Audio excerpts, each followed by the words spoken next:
Boys, check out the low taper fade, no meme. Yo, I'm looking nice, bro. I'm looking sexy, bro. Let's see the back. Hopefully, I got it. Anyways, bro, we go to this. I'm looking for a while. I don't even know what haircut I kind of want. I was thinking, oh, do I bring back the mullet? Dude, my freaking hair was so gross and like long. And also, the other issue was like, for some reason, it just started getting greasy halfway through the day, like randomly. This never happened to me before, and it was just like in my face. It was so fucking gross, bro. I don't know if I'm gonna stick with the middle part. We'll see, but yeah. So I was just so tired of it, bro. I was gonna wait until it got long enough for me to put it up, and I was like, fuck that. I already had my hair up in a bun before. I've had a mullet before, but I kind of wanted to go for the mullet where it's like this. I mean, and this is we keep this long, but and I was like, so I find this guy online, bro. I search on TikTok. There's only two barbers. I type in uh barber for men in, and I said where I live. There was only two. Like the whole TikTok feed was one of the two guys, and one of the guys, bro, it was fucking $80 a haircut, and I wasn't really messing with his cuts. They were nice, but they weren't as nice as this guy's. This guy was Puerto Rican. Let's freaking go. And so I get there, and he's like, I'm running 10 minutes late. He was actually running 30 minutes late. And then I get up there. He's like, bro, I'm sorry. The last guy was just so picky. He just like, you know, usually it's like he has a normal haircut that I do and it's fine. But this time he was just so picky. He was like, actually, I want the razor. No, I want the straight razor. No, I want the, this and the gabagool and the freaking Riva Dolce, right? And I was like, no, hey, no worries, bro. I'm not going to be that picky. I show him a couple pictures. I'm like, kind of like this. I actually really don't know what I want. I just want this shit off my head. And yeah, bro, he gave me some freaking heat. He gave me some heat. And we just talked for a while, bro. We were talking about game. We were talking about, so he's 22. And I was like, so how does this, like, I was asking him about, like, oh, so he rents a chair from this studio. Like, and I was like, oh, do the people that own this building, like, are they barbers? And he's like, nah, like the wife is a runs a salon. The husband does other business stuff, but they just own this, and they pay a flat fee. And we were just talking about like scalability, and I was like, yeah, it's just I don't like that guy was charging 80. He's like, yeah, he's like, it's just like that's kind of what they tell you, right? Like after your bookings are full, the only way to scale up is by increasing price, right? And I understood that, and I was like, yeah, that's one way to do it.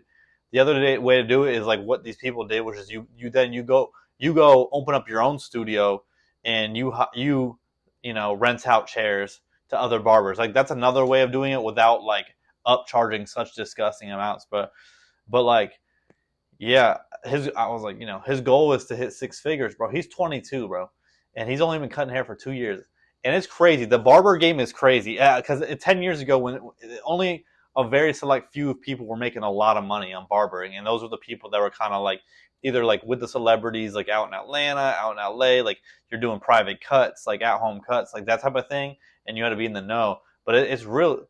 It seemed, dude, why is this guy calling?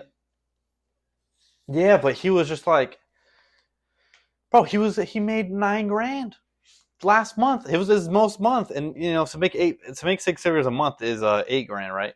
And so I was so hyped for the boy. And I was like, you really have a monopoly on the TikTok game. Like, no, it's just you and the other guy in Gainesville. Like, just keep it up. And I was like, I would keep it a secret too from the other guys inside the building. You know what I mean? Don't, keep it to yourself because you have the whole market essentially. And he's like, well, I've tried to tell them, and they just won't post. He's like, I've been trying to tell them to get on social media and like market yourself, and they really don't do it. And I said, okay, well, be wary because those same people are going to get real resentful, and they're going to start kind of treating you poorly or like being jealous. Like when you start really performing, really doing well. I mean, 9K in a month is insane. And he heard me because like, and I told him, I was like, dude, that's the thing about my generation, and like, it's really easy to outwork people, right? Like I know I don't really get viewers, bro, but that's okay because what fucking normal person is gonna post almost 90 videos and not get like doubtful about themselves and like not stop, bro? I just know if I keep posting, it's gonna be fine. Like I already have what I want, I already have, when I prayed for it and when I saw it in my vision, it was already mine. It's just walking towards it. So I'm going to keep posting because I know I'm going to succeed, right? Well, like what time, like, you know, a lot of people, you get home, you just chill out, bro. I'm getting home. First, I'm making these videos. I fixed my whole blog site. Like, I'm doing a lot of different shit on top of my job. I got to take care of my dog, like there's a lot of side hustle, a lot of stuff. And I was like, bro, it's really easy to outwork people, bro, in terms of like for yourself. And so, you know, whether that's editing your own videos, being your own marketer, your own editor, your own videographer, like all this type of shit, being your own like essentially brainstormer and all this shit. So, anyways, bro, yeah, the guy was sick. I gave him a big tip. It was only a $40 cut, but I gave him a 20 because I'm a savage, bro. I've never had a fade before. This is so weird. I've literally never had a fade, but I feel like one of my favorite parts of my body is my ears, and I really think this accentuates my ears. And this is not even a new setup, bro. It's just like this camera that I had that was overlooking the drawing setup. I realized that the screen can flip, so I can look at myself. And dang, I look good. I look good. And also another beautiful day at work. Like nobody bothers me, and they're like, and actually, I did something today that I thought it was normal. That like I would have not even. I would have just gotten all right, good job, thanks, bro. When I did this thing, it took me literally not that long, and my new boss was like, oh my god, like I'm gonna cry. Like this is so good. Like where have you been my whole life? This is so amazing. Like I'm so impressed. Like da da da. I'm like, is this normal? And other people came in the office like, yo, this is amazing. And I was like, yo, is this what it feels like to be loved?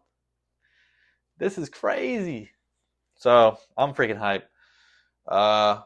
Other than that, it'll be a quick video. I can't stop looking at myself, and I'm gonna get my face, bro. You guys are gonna see my face chiseled. Like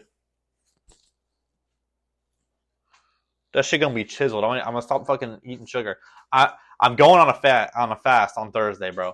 I can't do it tomorrow because we have a huge potluck again. But I'm gonna go on Thursday. I'm going for a big fast. All right, guys, girls, gays, queers, they, them, these are everyone, anyone.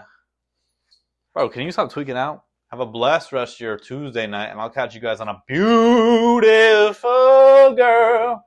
A beautiful Friday. All right.